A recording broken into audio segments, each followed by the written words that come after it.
All right, and we're back with another Lakers Fast Break podcast. It's Gerald Glassford coming right back at you here from Pop Culture Cosmos, Inside Sports, Fantasy Football, Game Source, and also as well, the Lakers Fast Break. Thank you for listening to all of our great shows. And if you can, please give us that 5-star review, like and subscribe, all that good stuff. And if you do, we truly appreciate it. It helps, gets us more visible to Lakers and also NBA fans out there that is liking our stuff. He's back again. We were going to talk about the top 10 small forwards coming up in the draft as of now. And then we were also going to go ahead and talk about the best organizations at drafting so far in recent years. We're going to talk about that, but we're going to shelve that. Hopefully I can get him to record maybe on Monday to go ahead and do that, or whenever he's available next week.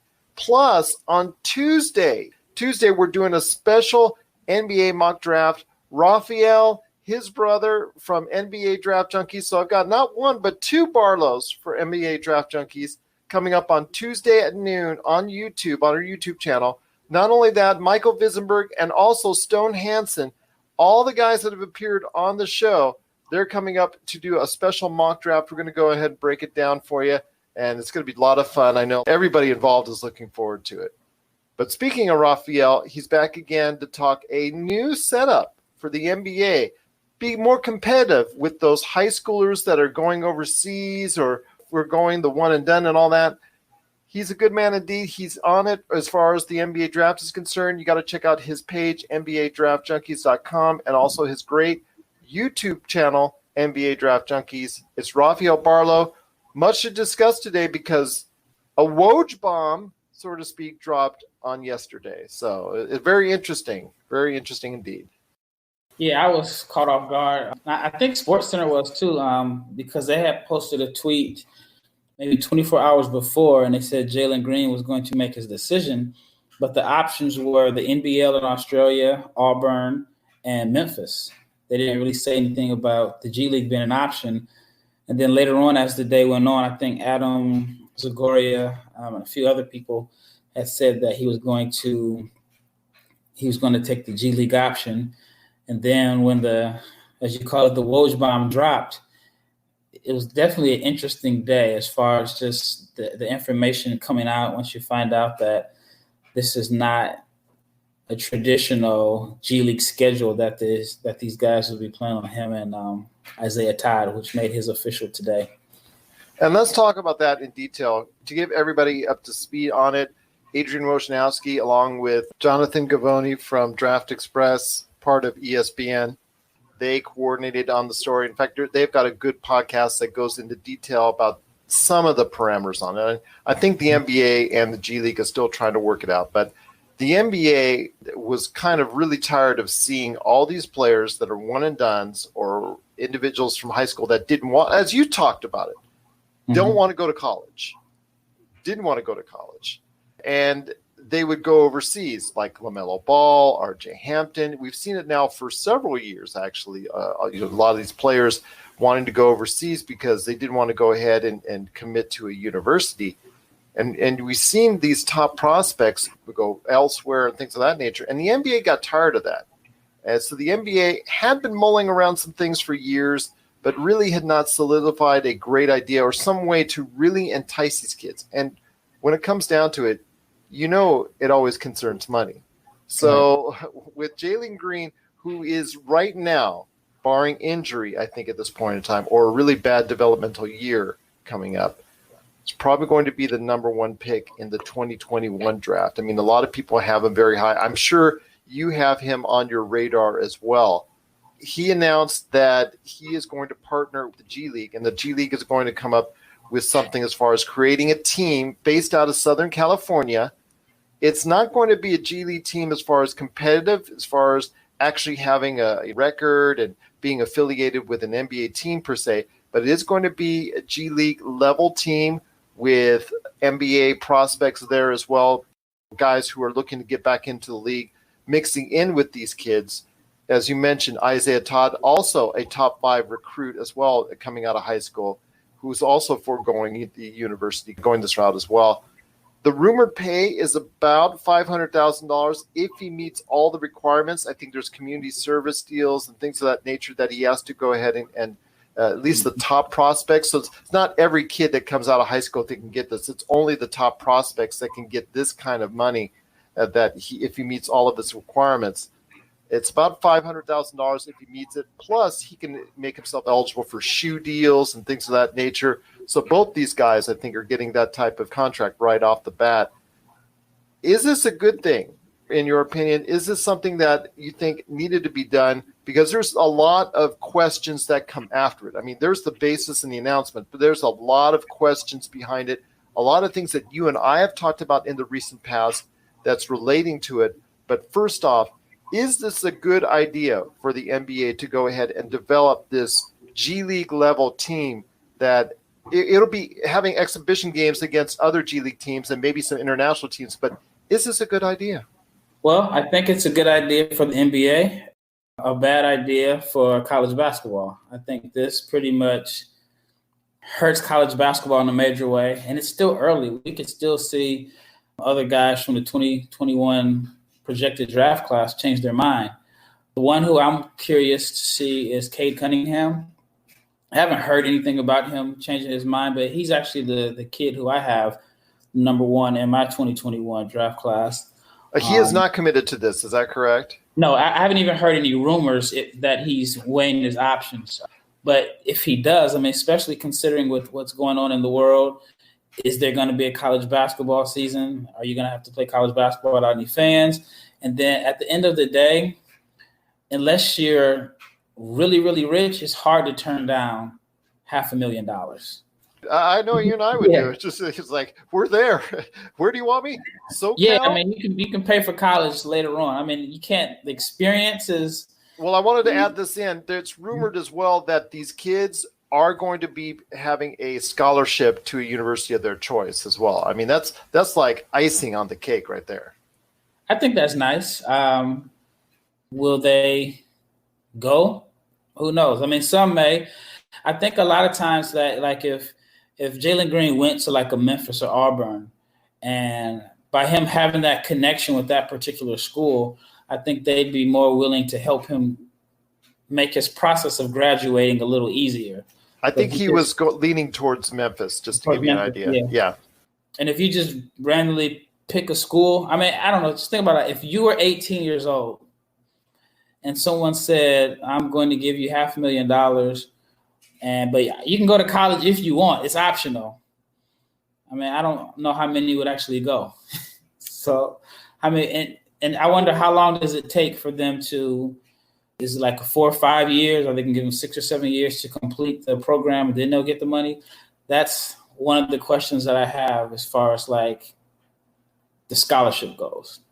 But like you said, as a move for the NBA to keep these kids here for scouting purposes, and I think the NBA as a league, as ownership, is all in on this. And even though on the surface does not look like it's a money-making venture, from a standpoint of saving on scouting, from saving on trips, from just being more convenient right there where you can see eventually if this plays out.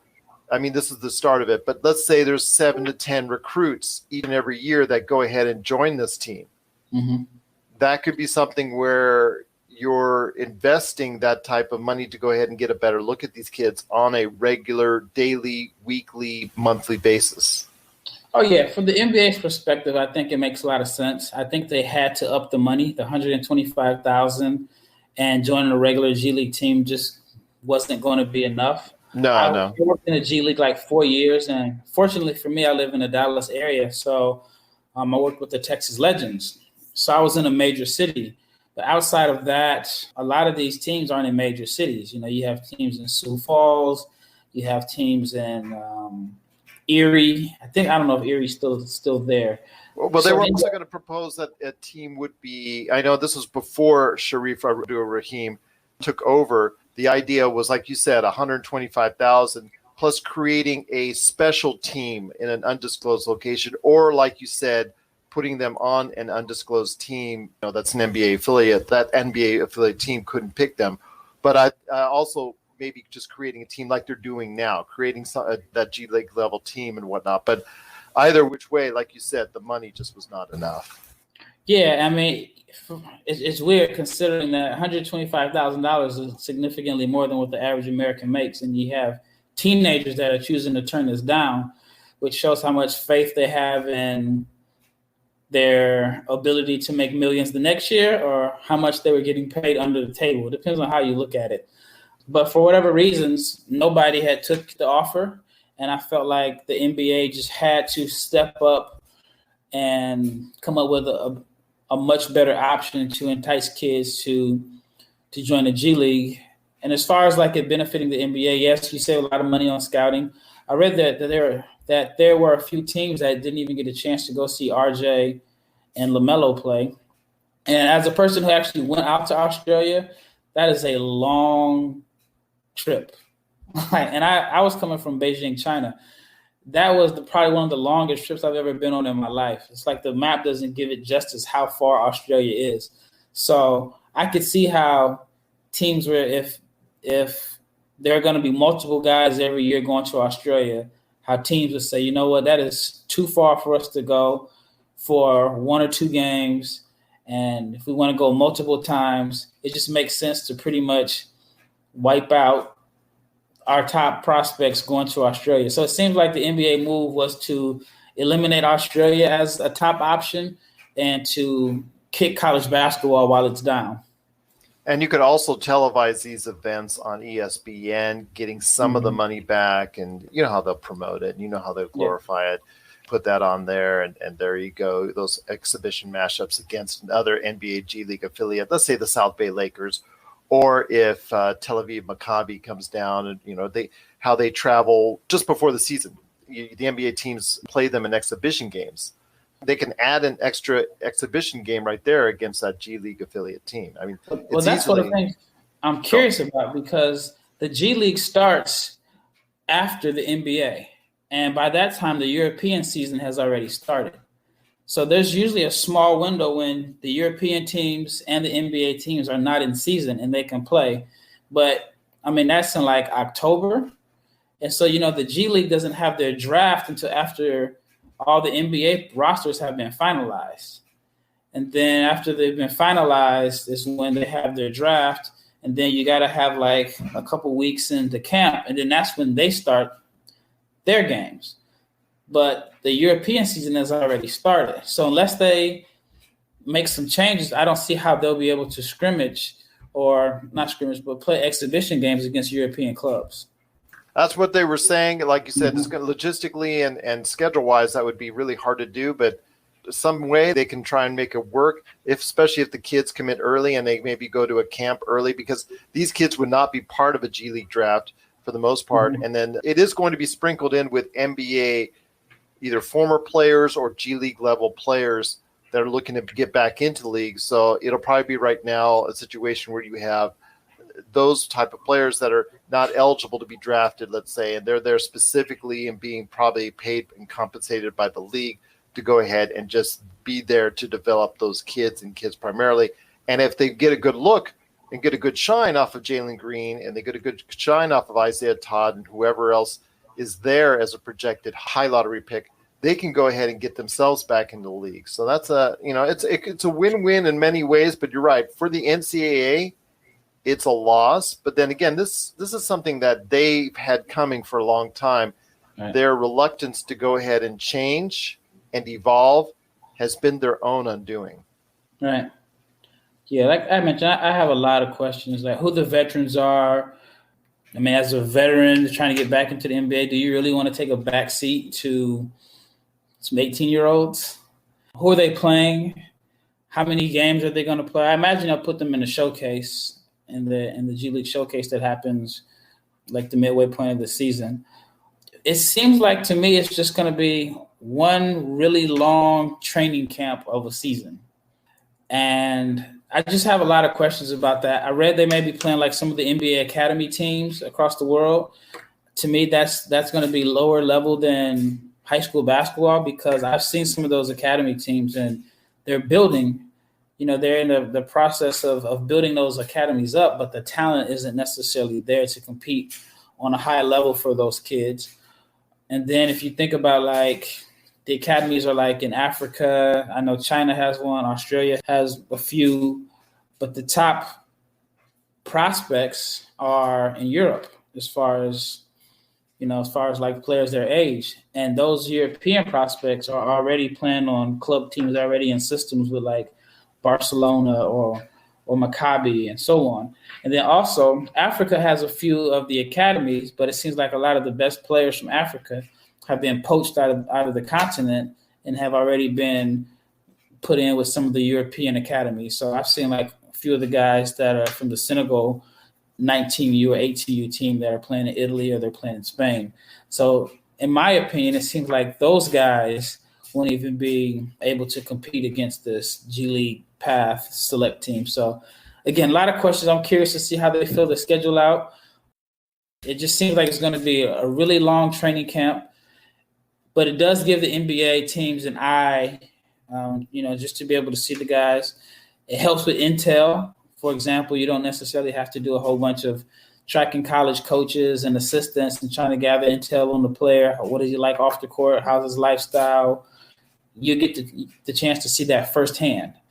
And it helps them because if there's a guy that has some character issues or immaturity issues, you can see that early before you invest millions of dollars into him. And also, they'll be working with NBA level coaching. Mm-hmm. A lot of former coaches may stop by to go ahead and give instructional type scenarios to them. Maybe even their head coaches and the coaching team will have a lot of NBA experience. I'm imagining that's going to be the case. So mm-hmm. They will get firsthand NBA instruction, which is something that these kids that go to Australia don't necessarily have. Right. If I were in charge of it, and this is just totally off base, I would probably make it so they've joined a regular G League team. And it would be like a supplemental draft in a sense. So let's say, for example, the Atlanta Hawks, their G League team, I don't remember their record off the top of my head, but let's say their G League team wasn't good and the NBA team wasn't good, then they could have an opportunity for a top 5 pick in the G League draft, and they could select one of the kids. If they select Jalen Green, he plays on their College Park Hawks team. If they like him, they can keep him, but they have to forfeit their 2021 first-round pick. If they decide that they don't like him that high, then he can enter the NBA draft. So that would be my way of doing it, because I really want to see the kids thrown into the wolves, to be honest with you. I want to see them play against the best G League teams, because from my experience working in the G League, if a guy was sent down from the parent club, the rest of the G League players will circle that date on their schedule because they know that guy's parent team is invested in him. They want to watch him. So he has to bring his best every night because he has a target on his back. And so I kind of would like to see how these kids will react with a target on their back, considering all 30 teams are going to be watching them, and how they react with some of the best players in the G League who are former NBA players are playing against them. So I just feel like with the way they have it set up now, the path is going to be somewhat easy, but it's also going to make sure that these kids maintain their early draft stock, because if someone's draft stock drops in this process, then maybe some people won't think it's worth it. So in my opinion, I just feel like they need to throw them out to the wolves, let them play the top schedule, and just see how they perform, because they're going to have to do that the next year in the NBA. What I think is going to be the scenario, anytime one of these G League teams heads over to play the South Bay Lakers at home, they're going to probably have a back-to-back type scenario where they play that G League-centric team with the young kids involved. So basically, let's say Sioux Falls, or let's say the Texan team, the Dallas team, they have a situation where they're going to be playing the South Bay Lakers. They're just going to go ahead and play them on a Wednesday and then play that G League team on a Friday, or vice versa. I would probably say that's going to be something like that. I thought about that, but then the next question I had after that is, part of the NBA lifestyle and part of adjusting to being a pro and even in college is the travel. So if this team is not doing a lot of traveling, that's really not preparing them for the next level as far as just how to maintain your body, what to eat. And I'm sure. Well, maybe they'll tour them domestically. And that's what there's a lot of questions to be answered. I spoke with someone yesterday. There's a team in Mexico that's supposed to play in the G League next season. So I wonder, how does this impact them? And I'm pretty sure, since that's an unknown commodity, that's the one team they're probably going to play multiple times. Because if that G League team in Mexico is already an established team of players from the area, and they may not have any NBA players or any American players on there, or maybe not a lot of them, that's probably the ideal situation to see how this G League Path team compares against them. We're signaling the ref for a quick timeout, but we'll be back with more of the Lakers Fast Break podcast.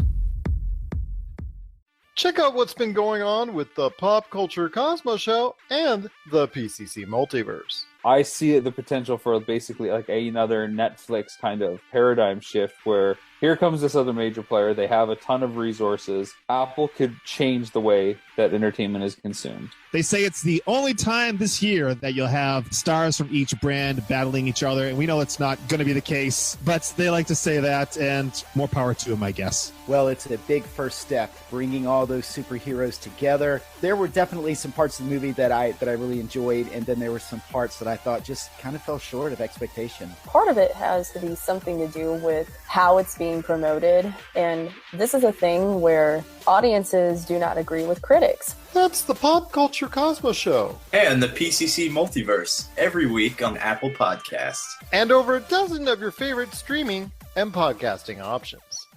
But it's also going to be easier for someone such as yourself as an NBA draft expert to go ahead and you'll get more tape, you'll get more time spent evaluating the player.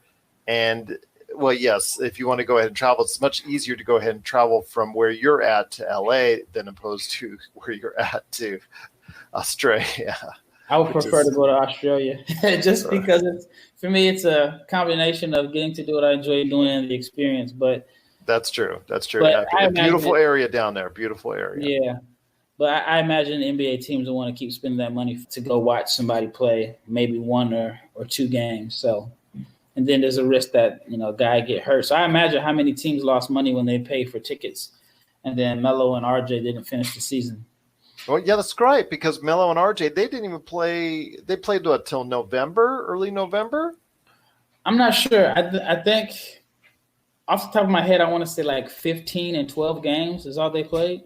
So it makes more sense for them to go ahead and be a part of something like this, future NBA, lottery kids like this, so that they'll get more exposure, but they'll also have more chances and opportunities to practice and play in somewhat competitive environments more often, and you get a better evaluation of exactly on both ends where you stand, but also where NBA teams evaluate you and where they think you stand as well. Right. And again, I keep saying I have questions. If these games don't count in the G League standings, then it's kind of like exhibition games. And so I would like to see the games actually count and mean something that the kids are playing in. I agree with you on that one. I think that would be cool because, like you said, it would mean something. They would be motivated because let's say like 12 games in, Jalen Green wants to shut it down or just really doesn't want to try hard. Yeah, it would hurt his draft stock a little bit, but if he's got so much talent in the first 10 to 12 games that he's the apparent number one, nobody's going to pass up on him. So, like you said, if the games mean something, that to me would make a lot more. Even if they're a team that's not very good overall, I still would like to see them to the point where these games are competitive and actually count against the standings. I agree with you on that assessment.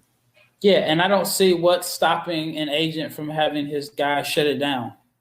He's projected to go number one or number two. He has a mild ankle sprain. We don't want to risk anything. We're shutting it down. It's less likely to happen in college basketball because it's not coming from an agent. And the kid wants to play in the environment. He wants to play on ESPN, the big games. Like, you're not going to want to really sit out a Duke, North Carolina game or the rivalry game. So I think that's where college does have an advantage as far as like people not just shutting it down. While in this case, if you got a sore hip or a sore knee, I mean, are you going to want to play against RGV Vipers in front of 600 or 700 people and not look good? So I don't know. I just think there's a lot of loopholes to be filled out, and it looks like we have plenty of time before the season starts, and maybe they have it figured out by then. But me personally, I just have a lot of questions about it. I think the highlighted or promoted games will be put on ESPN, but I think a lot of those games will be on NBA TV, would be my estimation. Mm-hmm. And so this sets up, I think, the last question I wanted to talk to you about in regards to this, and that the basic structure for the NCAA and NBA and also the NBA Players Association on how they have this all set up with one and dones, the whole concept. I think I told you before that I just the one and done deal is just never agreed with me. I mean, you are, as an 18-year-old, if you're in any type of vocation these days, if you want to go ahead, almost any type, I should say, if you want to go ahead and do what you want to do and become a professional and bypass the university, in almost any vocation, you're allowed to do so if you think you're good enough. And you're saying to these kids with the one and done, well, you just have to stay here and sit a year.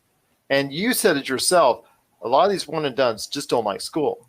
And if that's the case, it's not for them. It's not for them. The NCAA should be more forgiving if they realize they made a mistake and they're undrafted and it looks like their future as an NBA player looks very bleak, or at least now, or maybe a year or two development would probably help them in college atmosphere. So they should go ahead and be allowed back. But, it just, to me, the one and done rule, I think is just something that should have never happened. And to me, it signals a sign that the NCAA is still behind the times, but also the NBA and the NBA Players Association, it tells me that they're not close, and the NCAA, all these three of these entities, in getting this one and done deal removed. It just tells me that the high school, coming out of high school like it used to be in the past, like with LeBron and whatnot, those days are still yet to come. I think that would probably have to be hashed out with a CBA. I know in the Woj pod, when he was talking to, I think, Jonathan Gavoni from Draft Express, part of ESPN, they expressed that they're far off because the fact is something you and I also talked about, and I've also talked about with the other guys that have come on for the NBA draft, and that is the medicals being an issue, being available at all teams, that's a big no-no for the players union, and because of the agents and whatnot, don't want to do it. And that seems to be a trade-off, the one and done that the NBA players want, and then the medicals that the teams want. And that still seems to be something that's far off. So that's why the NBA went ahead and created this scenario.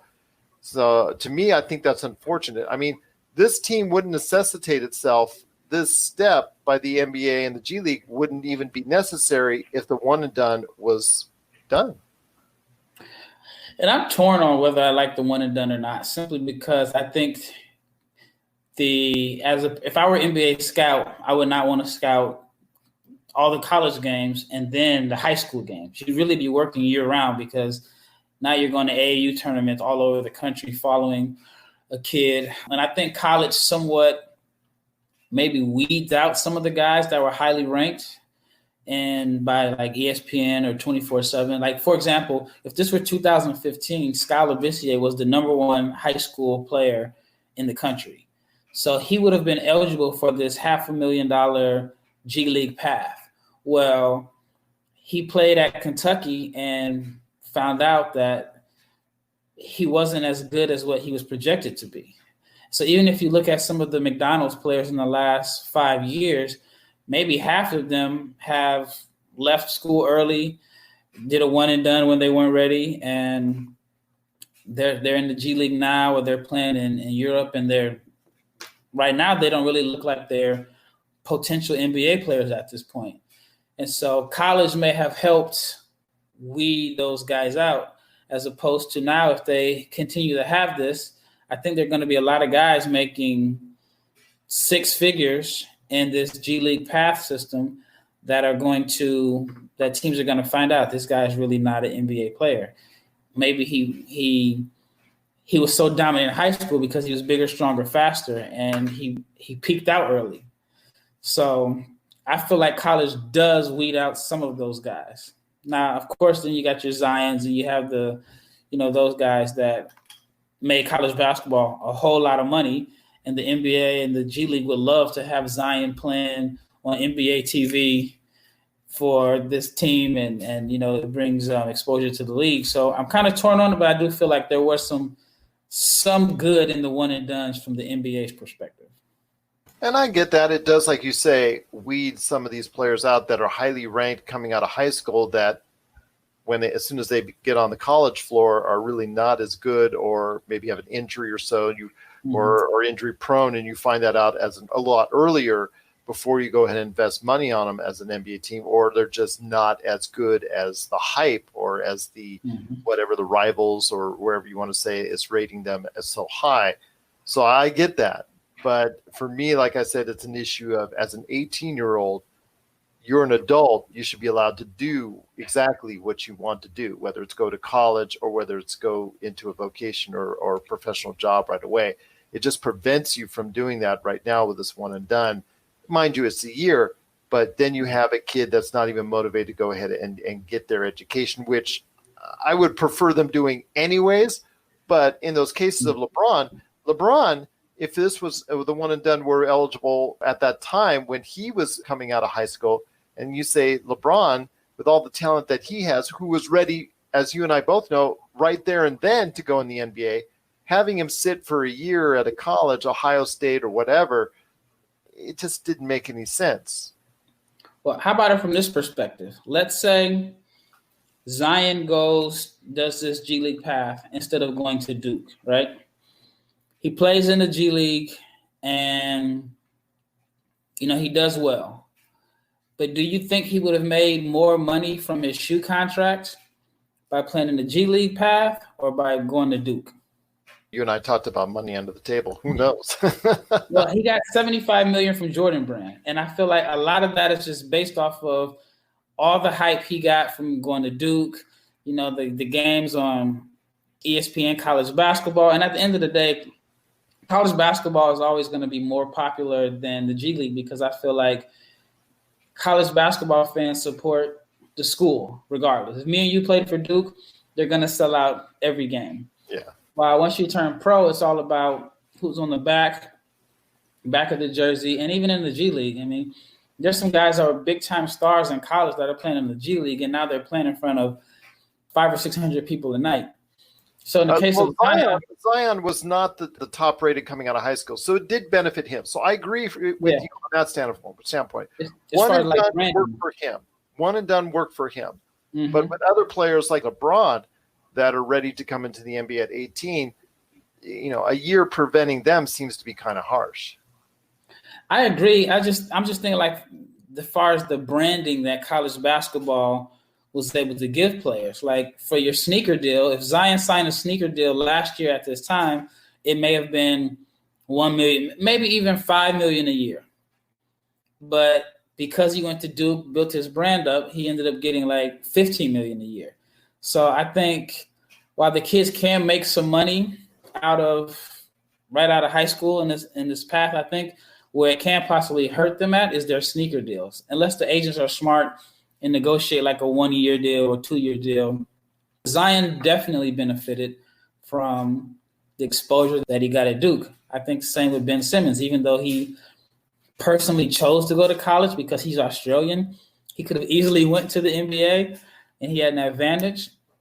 But all the exposure that came along with him going to LSU and all that helped him get, I want to say he maybe got like the $12 to $14 million sneaker deal. I just don't know if you'll get $14 to $15 million sneaker deal off the top if you're going from high school to the G League, because I just don't know if they'll be able to build their brand like that in the G League as they could in college. We'll be back with more of the Lakers Fast Break podcast.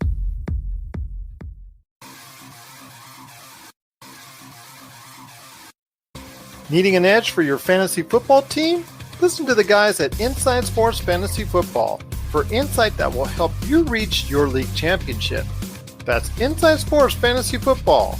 Check it out today on your favorite podcast outlet. Well, it's been a great discussion on that, and I know the topics are going to be coming fast and furious as this G League developmental idea takes shape, 100%. There's going to be probably more decommits from college we're going to see over the next days and weeks, I bet, at least a couple more high-profile names. And not everybody is going to get that $500,000. Let's say there's going to be a top 30 pick, top 30 choice coming out of high school that wants to go ahead and do it. They probably are not going to get the $500,000. They'll get some type of money, but they won't get that high dollar amount that they're. Even the Isaiah Todds and Jalen Greens still have to meet. There's certain conditions that they have to meet in order to max out that full contract. But then again, if they have the shoe deal, they may not have to go ahead and max out that part of it. So we'll wait and see how this all develops. I know you had a great conversation on your YouTube page with Dakota Schmidt about this very fact. So if people want to go ahead and check out the conversation even more, where do they need to head to? Yeah, you can go to my YouTube channel. Just type in NBA Draft Junkies. That's the last video I did as of today, and it's up there. Dakota writes for Ridiculous Upside, and he's pretty much the G League guru. He knows the G League in and out, and so he had a good perspective about his opinion on how the situation is going to turn out for the players. So it's on my YouTube channel, and then I'll be adding it to the website this evening. Oh, that's awesome to hear. And again, there's a lot of great stuff, including your discussion with your brother, and I'm going to call it discussion, on James Wiseman and other great stuff that you got there. You've got breakdowns going on, so please be part of the over 10,000 subscribers today on your NBA Draft Junkies YouTube page, plus also all the great stuff that you're doing at NBADraftJunkies.com. I'll tell you what, a lot of great things to talk about, and still – when you come back, we got to talk about the top 10 small forwards that are right now eligible in the draft, or how you see them at this point, plus also the top organizations that draft well in recent years, in your mind, in your opinion. Those are great conversations. And if there's more news on this G League affiliate team that they're going to go ahead and create, I think we'll be talking about that next week as well, plus our big mock draft. I'm so excited for it, and I hope you are too, my friend. I'm looking forward to it. I'm coming out with different scenarios as we speak. Well, I will, on air, on the camera, they have the hat, and throw the names in the hat. I swear I will not do the frozen envelope to pick myself first. Okay? I swear. I won't do the Ewing frozen envelope thing. In fact, you know what? I'll make the rule right now. I cannot pick first. How about that? Just to make this whole thing fair. Although, if you get someone else, bring them in, I won't even have to worry about that, and that could be Adam Silver, but I'll have hair. Adam Silver with hair is something I've never seen in my life. So, yeah, I'll see if I can find someone else. But actually, I want you to be in the draft as long as you get the Lakers pick. Oh, no. Well, we'll see. I know Stone Hansen's a huge Lakers fan as well, so we'll see what happens. I know Lakers fans would be interested who gets picked at that spot. But I want to make it fair. Like I said, whoever, if it's me in or all five individuals in, I'm going to put the names out and just randomly pick them out just to make it fair. So somebody's going to get the Lakers pick. I'm not sure quite who yet, but just to kind of make it fair. Because I know somebody will say, hey, why did you get the first pick? Why did you get this? You know how that is. So. Well, it's not like we're competing. And you always compete to some level. Yeah. Well, it's not like we're competing and the team that we put together is playing in like a 2K tournament and there's some disadvantages, but hey, if you get the first pick, if that's how the cookie crumbles, then you get the first pick. But that means you probably won't get the Lakers pick. So it's up to you, which is more important. It would be that would 29th, I think. Yeah, 29th. So yeah, something to think about right there for you. Maybe I'll have that frozen envelope yet. Have the host not get the Lakers pick. Yeah, that's true. But we'll see. I know, like I said, Stone Hansen would have a deal because he loves the Lakers just as much as I do. But I'll tell you what, it's great having you on once again. Next week, I got you on for, like I said, the top 10 small forwards and best organizations, plus our great mock draft. I cannot wait to talk to you more about all the great stuff going on, plus more great conversations with Laker Tom and more coming up right here at the Lakers Fast Break.